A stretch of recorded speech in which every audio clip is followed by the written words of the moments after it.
Kamala is hemorrhaging support from white men, black men, Hispanic men, and independents who don't really like Trump but aren't sold on Kamala coconut tree. So, what did the Kamala team do to address that problem? They sent in Michelle Obama to dump on and insult every member of that aforementioned group. If we don't get this election right, your wife, your daughter, your mother, we as women will become collateral damage to your rage.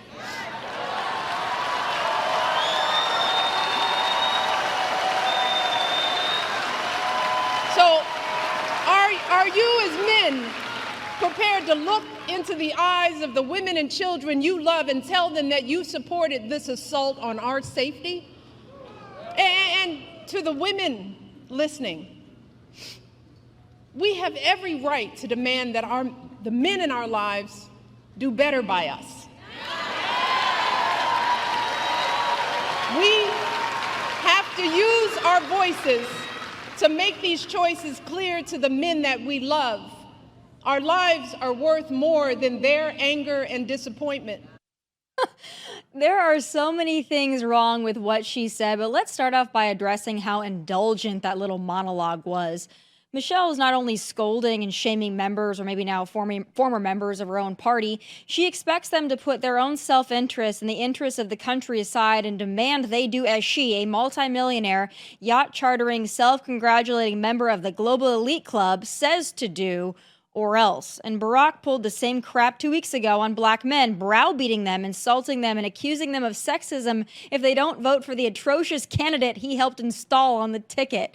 And it's not just men who should be insulted by this. Women should also be pissed off at this condescending lecture from Michelle, as if all we should care about is abortion, that we, by virtue of being female, should care most about having the opportunity to terminate a pregnancy. Like that is what we live and breathe for every day?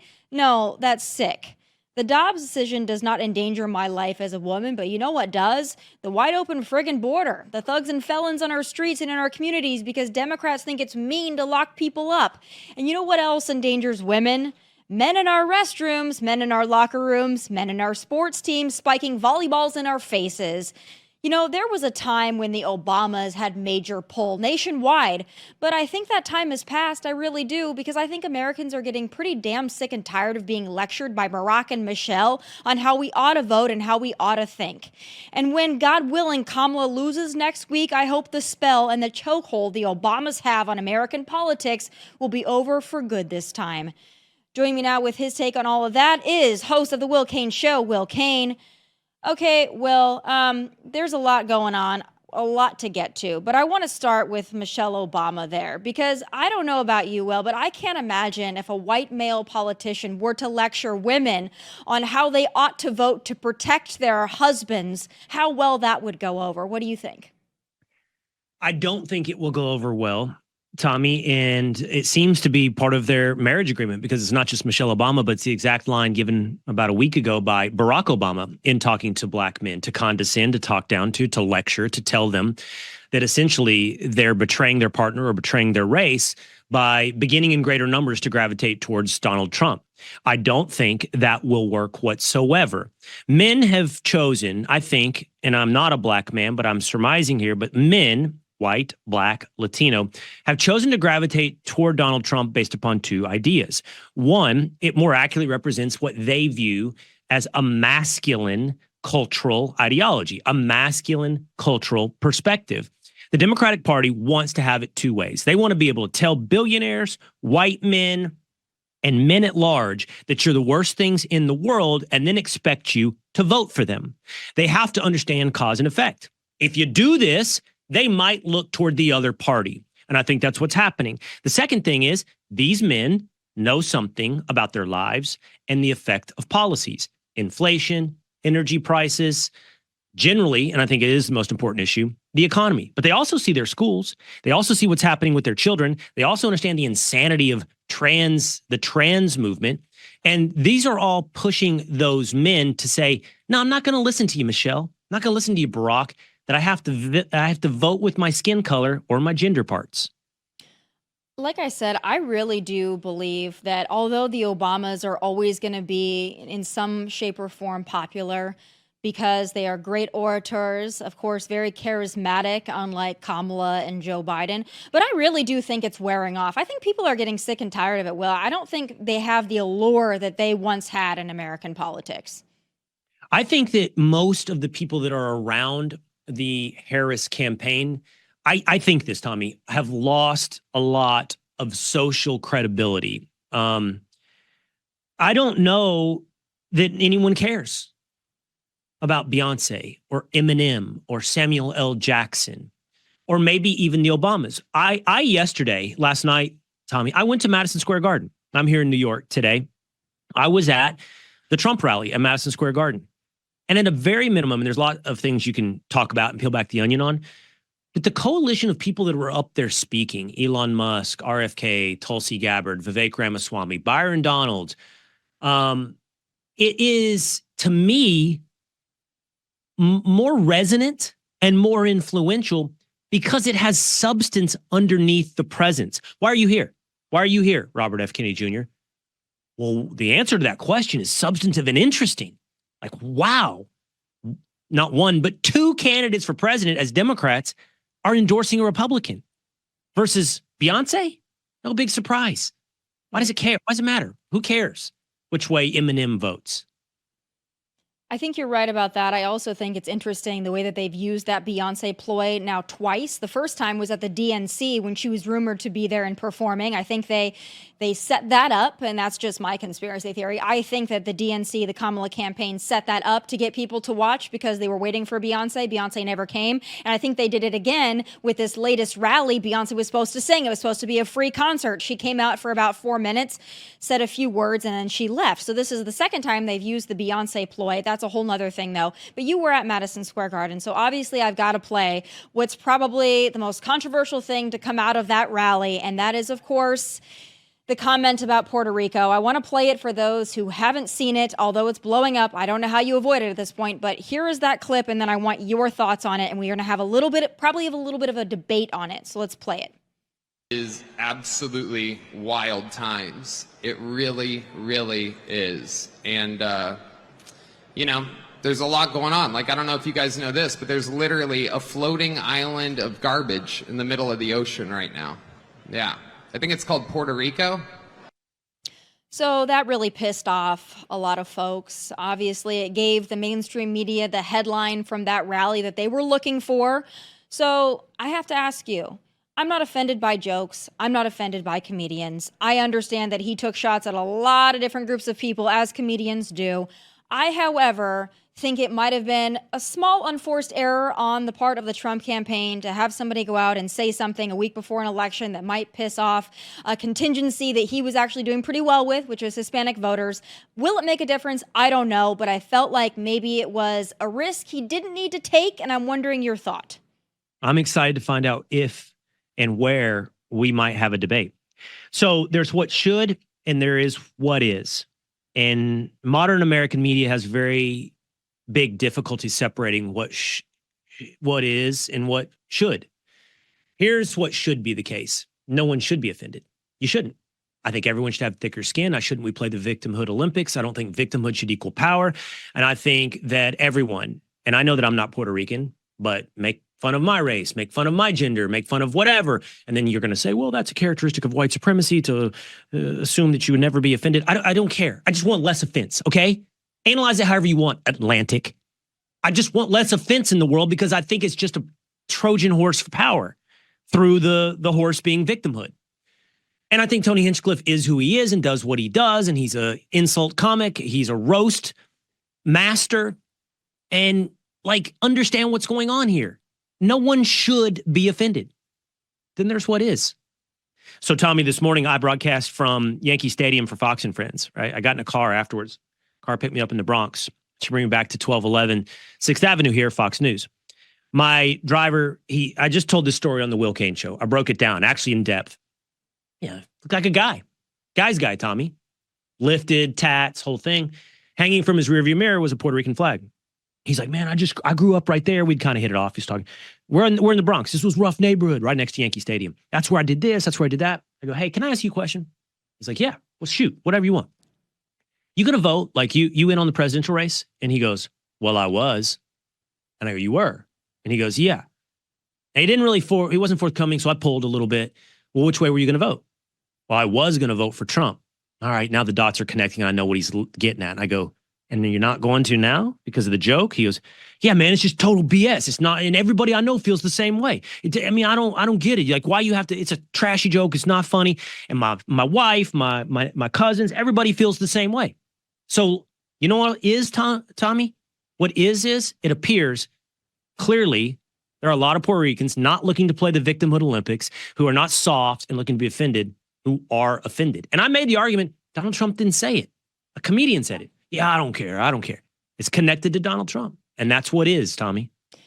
See, that's how I feel about it as well. I understand he's a comedian. And I actually had this argument with my Cuban husband last night because he saw no issue with it, right? And he's Cuban. He saw no issue with it. And I said, well, but listen, I understand if he would have been doing this in his comedy set somewhere in a comedy club, I wouldn't have bat an eyelash at it. Like, whatever, you're a comedian, do what you got to do. That's what comedians do. But the fact that the Trump campaign put themselves in a position to have somebody go out and insult a group of voters that Donald Trump was winning with, to your point, to just insult them for no reason, like there's no value add there. They didn't need to have him there. People would have showed up to Madison Square Garden without said comedian there. So it just wasn't necessary. It's by the way, it's not Tony's fault. I met Tony yesterday for the first time. I really like him, and I'm a fan. It's not Tony's fault. Like, that's what he does. It's really the mistake of whoever thought, let's book Tony and put him in this environment because Tony's going to be Tony. And if jokes that you normally would tell in a comedy club are like times 100 offensive if on a different stage at a political rally, that should have been a part of someone's foresight. Yeah. So I obviously just watched it. You were there when the joke was made, correct? No, Tommy, it's an 8.5, 9 hour affair. And by the way, Tony Hinchcliffe was at like the first hour. Right. I got there right before Congressman Byron Donalds, but I was there. I was there for 3.5 hours. So in watching the footage, though, it's hard to tell unless you were there, but your perception of it, did the joke land? Because I don't think it. I think he made several jokes, and it wasn't just the Puerto Rican joke, but he made jokes about Mexicans. And when I was listening to it, I heard kind of a silence. I didn't see the Trump crowd going wild for those jokes. I think that they were all kind of taken aback that the joke was made. And I think people were reticent to laugh, even if in a comedy club they would have, because I think that they had an awareness in that crowd of like, this probably isn't going to go over well. And I don't want the Trump crowd to be giving thunderous applause to these jokes. I think there was actually an awareness of the audience that maybe it wasn't the best idea. Well, so one of my producers is already looking at me going, no, it didn't land, because he's a self-styled comedy expert. But like, he wasn't there, and so he has no idea how the crowd, and I don't either. And it doesn't come across on a live stream. What I would say to you is, you ever know, you watch this stuff, Tommy, you may have participated in a roast, Tommy. If you haven't, you should, and you should probably be the recipient of a roast. That would be incredible. But you know, the reaction during a roast, like when you say intentionally offensive things, the reaction isn't usually laughter. It's like, ooh, like that, right? Yeah. That's kind of what he was doing, that kind of thing, which you would expect maybe a reaction like that instead of thunderous applause or laughter from a crowd. But I think this is the context that my producer, nor you, nor me for that matter, knows. This is pretty early when the doors open, and people, I know this because I talked to Johnny from Jesse Waters' show, who was there. He's like, people are still filtering in. They're beginning to take their seats. They're not wrapped attention yet. And so, no, I don't think it looks like it landed, but there's a lot of complicating factors there. And here's what I don't like. People using it now, because this is dishonest. You and I could look at this honestly and say, I don't think this was good because it's offended Puerto Ricans. Now, here's the nefarious, dishonest stuff. To extrapolate that into a representative of the entire evening and say, the whole thing was racist, bigoted, Nazi, fascist evening reminiscent of 1939. That's pure absurdity. I was there. It was nothing but red, white, and blue patriotism. And I think that's where my frustration comes in, because had that not happened, the mainstream media that were trying to characterize this thing as some sort of a Nazi rally, they wouldn't have had material. They would have been characterizing it as such, and they would have been laughed at because they would have seen that red, white, and blue patriotism and the love and the kindness. But now they've got something that they can seize on. And now you've got the Bad Bunny and the Jennifer Lopez. Not that their endorsements necessarily mean a whole lot, but then you've got all these people that, whether they're actually outraged or they have the level of faux outrage, now they're able to seize on something, and they're able to put this in the news and make it about that. And I don't know why the Trump campaign continues to do that to themselves, because it just doesn't seem necessary to me. I think, Tommy, I'm not sure I accept the premise of what you had to say, in that they're so good at making something out of nothing, manufacturing. They might have found something else. I don't know what it would be, but they would take something else, clip it oddly, reframe it dishonestly, and that would drive the news cycle. Maybe to less effect, but it would be, they'd still find something to do this with. I also think Trump, here's where you go, Trump is very powerful. What I mean by that is he's a huge conversation driver. He's a huge showman. He can actually take this over in some way. He can do something. I know they've already put out a statement saying that doesn't represent the views of the campaign. I don't know. Do another rally in the Bronx, or go meet with Puerto Rico. Trump can reflip this. He can, because that's how good he is. And by the way, that's also what he believes. He doesn't believe that, about Puerto Ricans, about Puerto Rico. No, I agree with you on that. It's just we have a week to go. So that's where a little bit of my frustration comes in. But I have to get your perspective on where we stand about a week out from the election. For me, the Washington Post and the LA Times not endorsing Kamala, that to me is more telling than the polls, because that tells me that these liberal left-leaning publications do not want to hitch their wagon to the flame dumpster fire that is the Kamala campaign. And that to me says that people are maybe, and I don't want to get too cocky about it, but maybe already preparing for a Trump victory, and they don't want to be on the losing team. What do you think? I think it's huge. I totally agree with you, Tommy. I mean, the LA Times or the Washington Post have endorsed a Democrat every single election going back, I think, at least through the 1980s. And not only have they lost the Los Angeles Times and Washington Post, but they didn't get the endorsement of the Minneapolis Star-Tribune, Governor Tim Walz's hometown newspaper. And all that says something. Now, here's what we got to figure out. What does it say? But make mistake. It says something. It could be, as you point out, they're not going to hitch their wagon to a sinking ship. And I think there's some legitimacy there. It could be a recognition of the weakness of this candidate in general, how bad she is. It could be, at least in the case of the Washington Post, an owner, Jeff Bezos, that says, that's it. That's enough. Enough insanity. I can't have this incompetent person as the president of the United States. I can't continue, because now there's reports saying that, I think I saw a report that he wants to refashion it a little bit to be a little more balanced, that he's like, I'm tired of the insanity of the Washington Post. I think the motivations are fascinating. I can't pretend for you that I know them, but no matter the motivations, they are very negative, very, very, very negative towards Kamala Harris. Last thing I want to ask you, because I know you got to go, but I had to get your sports take on this. I've never played Madden in my life. I'm not a gamer. I'm not a gamer, and I'm not a footballer. But when I saw that Twitch stream, or at least the clips of it, of AOC and Tim Walz playing Madden on Twitch, cringeworthy to say the least. I'm sure you've seen the clips of it. Do you think that's going to win young men? I mean, No. they probably stole the entire Joe Rogan audience. I don't know. I think Joe Rogan should be looking over his shoulder. Do you not just those that play Madden, but those that stream Madden on Twitch, either watch or stream themselves? So we're probably talking about, like, the bullseye, I'm going to go, is 17 years old, maybe even lower, 16 to 23. Let's call that the bullseye. What's their nightmare? Their nightmare is like an early 30s hipster woman jumping into their feed and an old ass man about 58, 59, 60 years old. That's their nightmare. And they jumped into Twitch to play Madden. I really wish I could see the comment section. You and I should have the Twitch comment section up. It couldn't have been good. And do you know, Tommy, or do my guys know? Can you moderate that? Could they delete it while it goes? Yeah, I'm sure they could, because that would be awesome. That would be the truth serum. What did the Twitch comment section say as AOC and Tim Walz played Madden? To me, it just comes off as so disingenuous, and everything this campaign does is so fake and so phony. And Kamala sitting there, and I have this clip in my final thoughts I'm going to play, but Kamala sitting there with big Gretch, and then she drops a swear word because, once again, she's so inauthentic. Every time I watch these people, it's like, who are you? And maybe that's the lasting impression voters are going to have is who actually are you? You know, it's the same thing with Tim Walz fumbling around his shotgun, pretending like he hunts pheasants. And apparently one of my producers just told me that Tim Walz tweeted afterwards, AOC sure knows how to run a pick six. You don't run a pick six, Timmy boy. That's something that happens in the game. It's a good thing, but it's not a play that you run. And if it were, everybody call. It's like saying, hey, let's call the touchdown play. You know, let's call the pick six play. Oh, man, Tim Walz is a fraud. It's so bad. I think Kamala found the one person dumber and more, disingenuous than she is.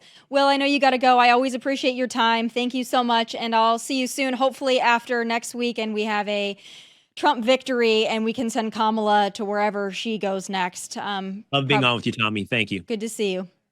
All right, folks. Over the course of Kamala's short campaign, she's tried out more personas and more personalities than Sybil. So who is the real Kamala? Well, it's time for final thoughts.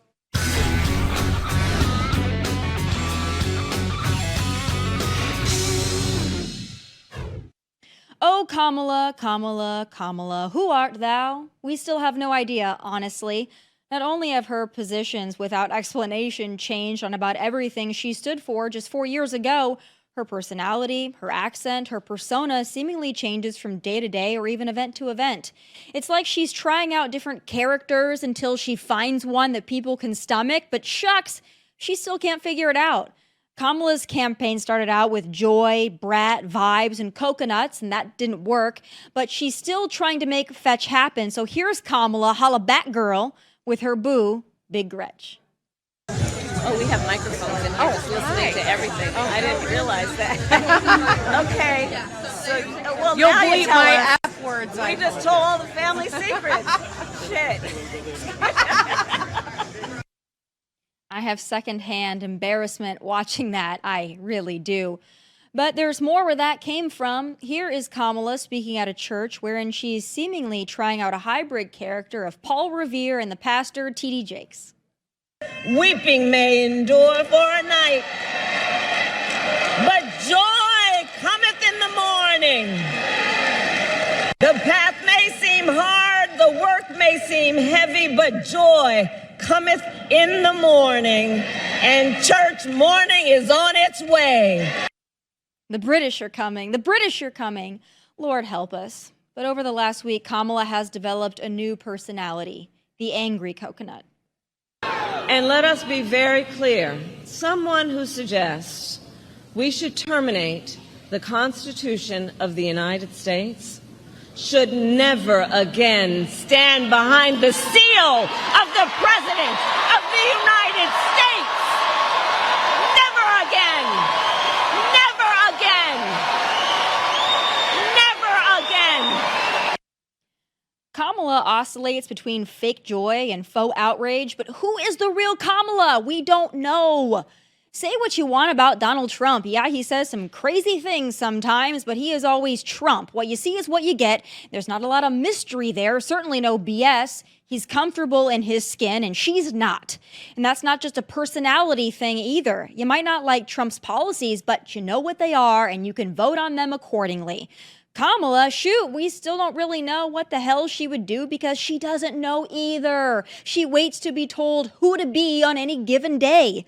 You elect Trump, you're going to get Trump. You elect Kamala, you're going to get, well, probably the same shadow creatures who have been running Joe and our country into the ground for the last 4 years. It's not just that Kamala is incapable. I don't think she'd have it any other way. I don't think she has any desire to learn or to do or to improve. I think she enjoys being an empty vessel, and that is real scary. Who is Kamala? Do you want to elect her and then find out? Not I, not I. But those are my final thoughts. Please be sure to tune in tomorrow live at 1 p.m. Eastern. Catch full episodes of this show on Fox Nation whenever you want. Please like and subscribe to the YouTube channel at Tomi Lahren is Fearless. From Nashville, God bless and take care. Hey, thanks for watching. If you want more of my hottest takes, must-see conversations, and of course, my final thoughts, click here and make sure you subscribe here so you never miss a beat. I'll be here every weekday, and I hope you'll join me.